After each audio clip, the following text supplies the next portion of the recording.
O nome da porção dessa semana é Pekudei, que significa quantidades de.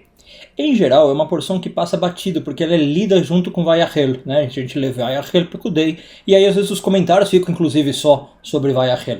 Hoje a gente vai aproveitar que esse ano a gente está lendo as duas separadamente, vai entender por que ela se chama quantidades de, e disso, claro, tirar uma lição mais profunda. De um tema que na verdade é até batido, a gente já tratou dele, mas hoje a gente vai ver com uma nova roupagem. Eu sou Yair Alon e essa é a Energia Semanal.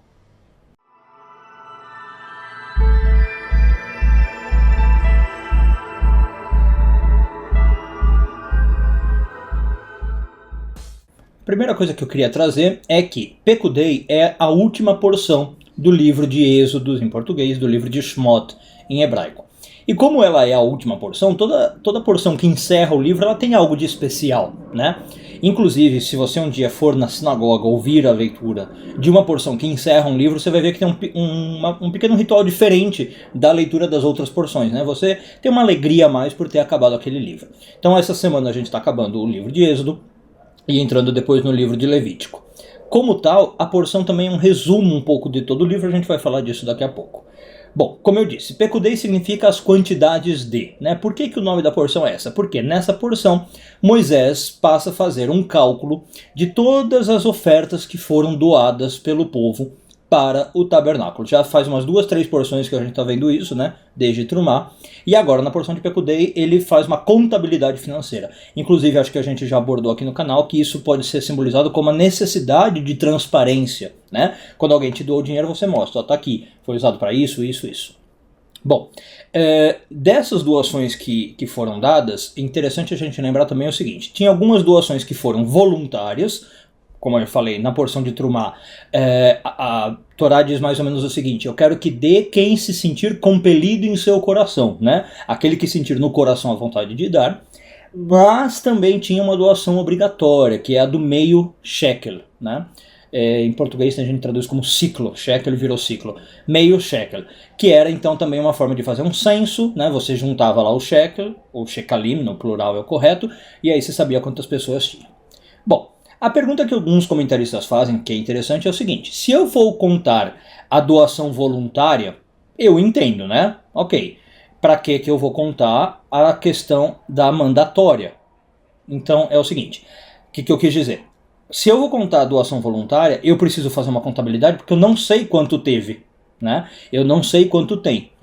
Na doação mandatória, como eu sei que é meio shekel, e cada pessoa maior de 20 anos, homem, tinha que dar o meio shekel, eu já sei quanto é, né? Eu não precisaria contar. Mais do que isso, os comentários dizem que eu não precisaria mencionar isso na Bíblia, né? Eu poderia mencionar na Bíblia só, olha, teve as duas doações, na doação voluntária deu tanto e na doação de meio shekel não precisava falar quanto deu, né? Mas por que isso é falado? E aí que a gente entra no tema do vídeo. Os comentários dizem que isso ensina uma lição profunda para nós, que nós temos que aprender a agradecer as pessoas pelas coisas que elas fazem, mesmo quando se trata de algo obrigatório. Ou seja, a pessoa não está me fazendo nenhum favor, né? Ela está fazendo o que a lei manda. Mesmo assim, eu deveria agradecer a ela. E é isso que Deus e Moisés estão fazendo nessa porção. Então, em português, às vezes a gente tem essa expressão, né, de falar assim, você não fez mais do que sua obrigação. Então, no sentido que eu não tenho que te dar parabéns ou eu não tenho que te falar obrigado, né? E a Torá agora vem discordar disso. Não importa que é mais do que obrigação da pessoa. Não importa que é uma coisa que ela fez porque a lei manda. Você pode e deve agradecer a ela, tá? Então, qual é a lógica por trás disso? Mesmo sendo uma obrigação, vamos pensar num caso pessimista, a pessoa podia não fazer, não é? Então, eu estou falando obrigação, mas também podemos entender como uma coisa da lei, né? Como eu disse. Vamos supor uma coisa besta, que me passou pela cabeça. Mas o seguinte, a lei diz o seguinte, eu não posso roubar. Você não pode roubar. Eu deveria agradecer mentalmente, né? Não preciso, claro, falar, mas cada vez que alguém não me rouba. Porque é a lei, é o óbvio, é o básico que não deveria roubar, mas poderia acontecer o contrário. Né? Não sei porque algumas pessoas podem ter o motivo, a necessidade, a vontade de roubar e elas podem infringir a lei. Então não adianta chegar para a pessoa e falar assim, você não fez mais do que sua obrigação de não me roubar. Não, muito obrigado por não me roubar, porque você poderia ser um ladrão em potencial e não é, né? Essa é a ideia. Então, agora pensando num caso mais prático, talvez a gente quando vai fazer alguma coisa no trabalho mesmo, ou uma criança na escola, né? Ela faz lá uma coisa certa, o trabalho faz alguma coisa certa, você fala, não fez mais que obrigação. Sim, mas podia não ter feito. Então não custa agradecer, né? Essa é a ideia. Bom, o tabernáculo em si, agora eu vou tentar pegar vários símbolos de agradecimento, tá? O tabernáculo em si, vamos pensar, em alguns comentários do Midrash, ele é justificado, vamos dizer assim, como um ato de agradecimento mesmo. Em que sentido? Vamos pensar. O tabernáculo, para que ele foi construído? Basicamente, para você poder oferecer sacrifícios para Deus. E parte desses sacrifícios era de agradecimento, né? Você tinha um sacrifício que você oferecia para agradecimento. Deus não precisa dos nossos sacrifícios, né? A gente já falou disso aqui também, os profetas lá da Bíblia falam isso. Deus não precisa dos sacrifícios. Para que ele manda construir um tabernáculo onde você pode fazer? Porque ele sabe o quanto é importante para as pessoas agradecerem. Isso faz bem para o ser humano aprender a agradecer. Ele não precisa, se você não falar obrigado para Deus, sinceramente não muda nada para ele, né? Ele não se diminui nem se aumenta em sua majestosidade por causa disso. Mas para as pessoas é importante aprender a agradecer. Quando a gente agradece, quando a gente começa a cultivar isso em nós, nós nos tornamos pessoas melhores, né? Isso reduz o nosso ego, isso nos dá uma visão mais positiva de mundo, isso mexe com a gente, né? É um ato profundo de mudança interna. Tem outra coisa, outro comentário bem interessante, aliás, ligado ao tabernáculo, que diz o seguinte. Aliás, é um ponto meio contraditório, né? Porque diz o seguinte. Essa semana, se você ler, fala que quando a nuvem de Deus descia sobre o tabernáculo, né, enchia sobre o tabernáculo, nem Moisés podia entrar. A contradição está que em outras passagens fala que justamente o oposto, que quando a nuvem estava ali é porque Deus estava presente, mas Moisés podia entrar, dado o nível dele. Quem não podia entrar eram as outras pessoas. E nessa semana fala que nem Moisés podia entrar. Aí os comentários, claro, pegam essa contradição, ou aparente contradição, e explicam. Sabe o que aconteceu? Nessa semana, realmente, é a primeira vez em que a nuvem estava lá e Moisés não podia entrar. Para que isso foi feito? E aí, se você for ler lá de novo, na porção diz o seguinte, que dessa vez Moisés é chamado por Deus, das outras vezes não acontece isso. Né? Moisés entra quando precisa, dessa vez Deus chama Moisés. E aí os comentários dizem o seguinte, que é de novo um ato de agradecimento que está sendo mostrado. O fato de geralmente Moisés poder entrar, dessa vez não poder, e ser lhe dada a concessão, é para falar, olha, você não poderia, mas por agradecimento a você, eu estou deixando entrar. Deu para entender? Então Deus faz de propósito, de um jeito com que essa semana ele não consiga entrar, mas ele meio que muda de ideia. E aí tem até um outro Midrash bem interessante que diz que nessa passagem a nuvem se abriu no meio como o Mar Vermelho, né? É um jeito que Deus fez para tirar um pouco da sua glória, porque a nuvem é a glória de Deus, né? Deus se divide para poder receber Moisés, para poder dizer, Moisés, bem-vindo, obrigado por ser o meu servo fiel, né? Não era para você entrar, mas eu estou abrindo essa exceção, literalmente abrindo, né? Para você agora estar dentro de mim ou junto a mim, tá? Então é um ato de agradecimento. Bom, o próprio livro, como eu falei, a gente está encerrando um livro, tem ali uma mensagem importante de agradecimento, uma ou duas que eu queria mencionar com vocês. Vamos fazer uma reflexão sobre o nome. Primeiro, em português a gente chama o livro de Êxodos, né? O segundo livro, Gênesis, Êxodo. Por que a gente chama de Êxodos? Porque ele trata do êxodo da saída do Egito, né? Então é o tema central. Mas em hebraico não tem nada a ver com êxodo. O nome do livro é Shemot. Shemot significa nomes, tá? Qual que é a relação, né, de nomes com êxodo? Tem alguma relação ou as traduções não tem nada a ver? Tem uma relação. Os comentários dizem que esse livro chama Nomes, né, porque apesar dele contar a história do êxodo, é um sinal de gratidão de Deus, de novo. Qual é o sinal? Ele diz o seguinte, quando o povo foi para o Egito, o que era mais fácil acontecer? O povo de Israel foi para o Egito, o que era mais fácil? Eles se assimilarem. Eles começarem a ser idólatras, pagãos, começaram a seguir a religião egípcia. E uma das coisas que você faz quando você se... como é que eu falei agora? Quando você entra na sociedade do outro, esqueci o nome agora, assimila. Quando você se assimila, é mudar o seu nome. E aí os sábios dizem que o livro chama Nomes justamente porque Deus está agradecendo. Olha, vocês, apesar de terem ido para o Egito, apesar de terem perdido a conexão com os patriarcas Abraão, Isaac e Jacó, vocês não mudaram seus nomes. Muito obrigado por isso, né? E daí a gente vê inclusive a importância então também de um nome, né? Tem um outro Midrash, tá me vindo vários à cabeça, né? Acho que vai ficar um fragmento, mas tudo bem, acho que vocês vão gostar. Que explica o nome do pai de Moisés. Pouca gente lembra, pai de Moisés chama Amram, né? O que significa Amram em hebraico? Am é um povo, Ram, exaltado, forte, glorioso, uma nação poderosa, né? Falando, claro, do povo de Israel. A pergunta que os sábios falam, para que um cara desse chama Amram? A nação de Israel nesse momento era tudo menos poderosa, né? Eles eram escravos, desconectados de Deus, no último nível de impureza. Por que um cara desse chama Amram?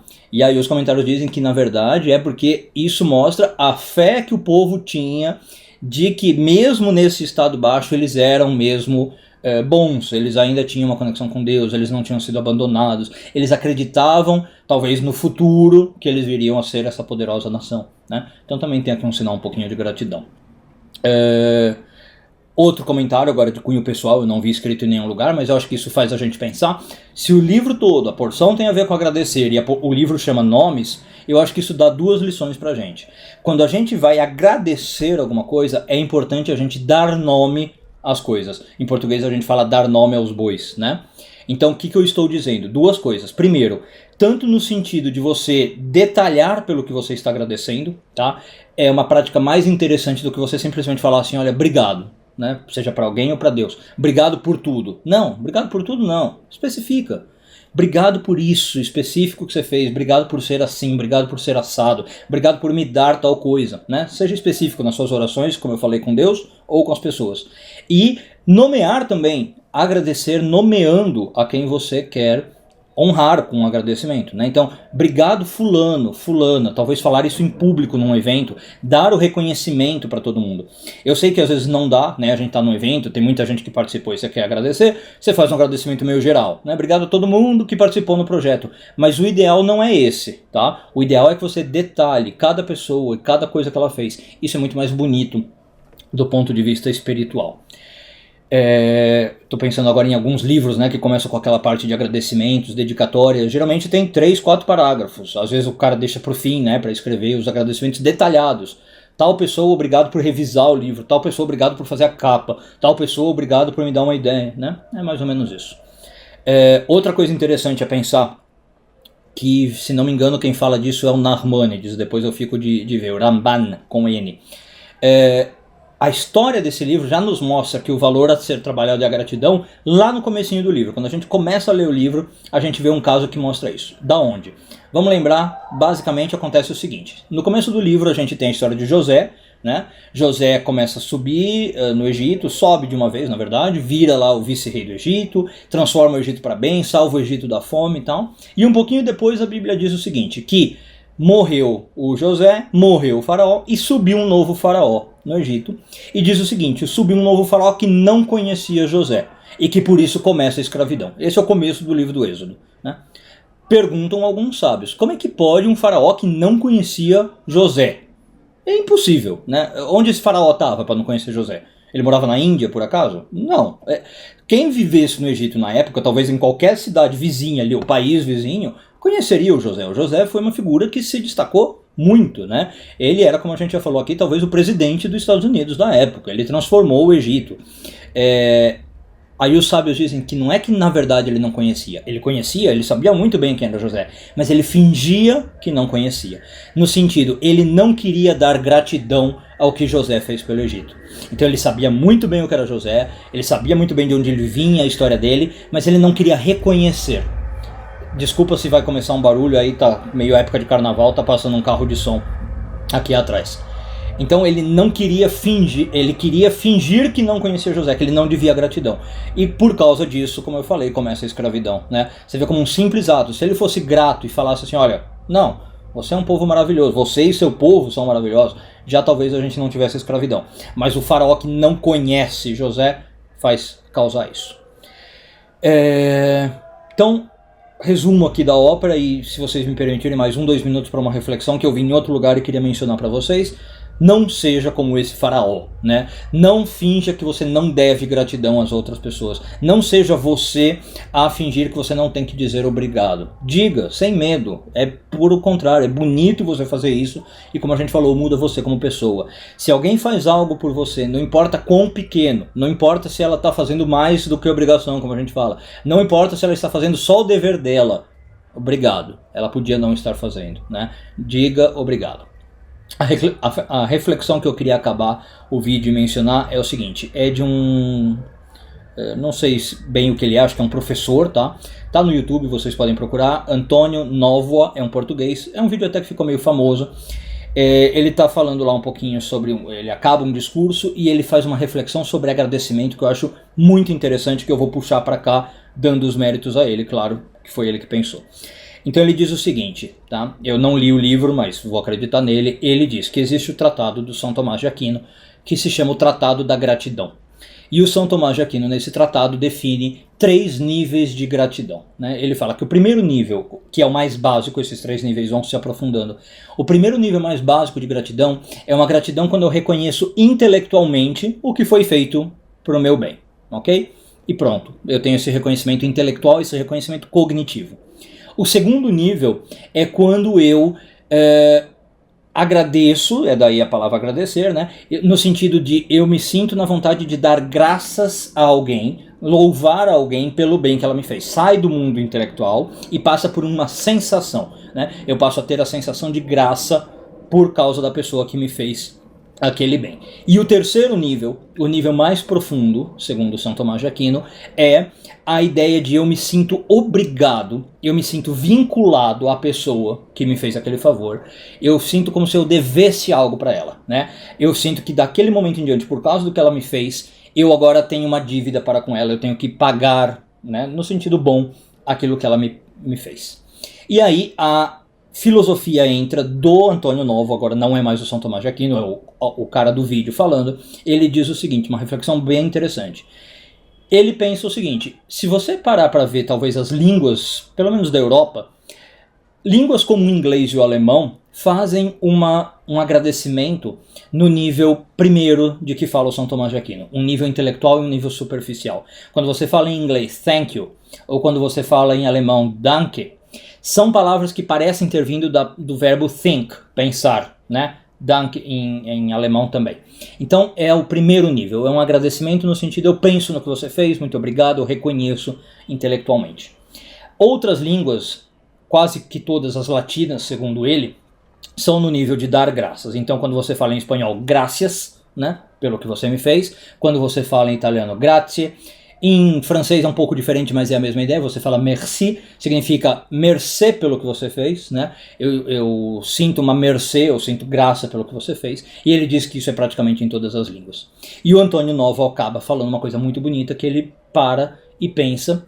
Ele fala, eu acho que o português é a única língua do mundo em que se agradece dizendo o terceiro nível do São Tomás de Aquino, da teologia do agradecimento do São Tomás de Aquino. No português, quando você agradece, você fala obrigado, né? Como a gente falou, você está vinculado à pessoa. Quando você diz obrigado, inclusive o português é uma das poucas línguas que conjuga, né, o obrigado e obrigada, para homem e para mulher. Nas outras línguas é thank you, é graças sempre. Você está reconhecendo, eu sou obrigado, eu sou obrigada, me sinto obrigada a retribuir o que você fez por mim. E eu acho bem bonito pensar isso, né? Que no português talvez seja uma das poucas línguas onde a gente leva o agradecimento realmente a sério, no nível profundo, né? Então me lembra também a história, por exemplo, de Moisés, que não conseguia fazer um monte de coisa por ter sido salvo, por exemplo. Ele não conseguiu fazer a primeira praga com as águas do Egito, justamente porque ele foi salvo pelas águas do Egito, né, como um agradecimento. Ele não conseguiu fazer certas guerras no deserto, porque no passado ele tinha sido ajudado por aquele povo. Essa sensação de agradecer que leva a vida toda, eu carrego comigo, eu me sinto eternamente em dívida com a pessoa que me fez algum bem, né? Não é só um reconhecimento intelectual, não é só uma sensação de graça, é um vínculo de devedor, é uma obrigação, e daí o obrigado. Muito obrigado a todos vocês, uma boa semana, Shavuot Tov e tudo de bom.